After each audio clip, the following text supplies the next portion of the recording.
We've got a question online from Daryl Guppy of the Australia-China Business Council, and he talks about, or poses the question rather, how do you view the emerging, I guess, the emerging sentiment in the media of, China must pay for COVID?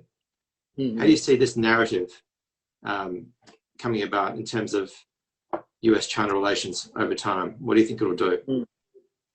Well, it's I'm intrigued that these statements are coming out because I studied philosophy, and the one rule in philosophy is if you are saying that X should do this, you're actually saying everybody should do it. You want to make it a universal rule. Now consider the consequences if you make it a universal rule that if a country does damage to other countries, whether sort of intentionally or unintentionally, it must always compensate other countries. As you know, the 2008-2009 financial crisis began with the Lehman Brothers collapse in New York, right? Now, it did a tremendous amount of damage to many economies around the world. And did any Australian then suggest that, hey, the United States did a lot of damage to the world with this 2008-2009 financial crisis, we should get compensation from the United States? Nobody did, right? So the question is, and by the way, one thing I guarantee you, that there'll be many more virus attacks. And today, this time around, it sprang up in China, but it could spring up from Africa, like Ebola. It could spring up from America. So are we now establishing a principle that if you accidentally, and these viruses are not the result of any intentional accidents. These are just, I'm not a scientist, I'm not a medical doctor, but they just happen, right?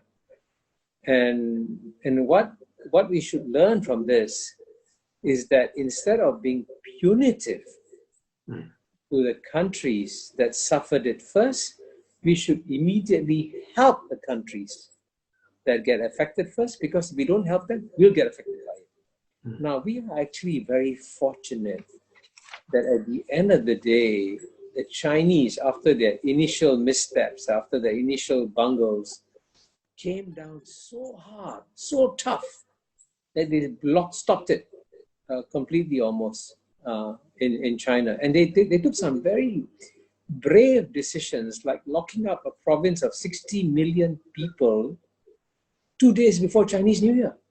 Now that's amazing. I can't imagine any American politician locking down America 2 days before Thanksgiving. It's almost impossible because everybody wants to go home for Thanksgiving. But that's what China did. So let's be very clear and clinical about what China did many things wrong, but China also did many things right. And the people who say this is not just the World Health Organization. I recommend you read an open letter in the Lancet, which is a very prestigious British medical journal, a letter that's signed by thousands of professionals saying, hey, China did an amazing job, actually, to stop it in its tracks. So I think it's very important to be very fair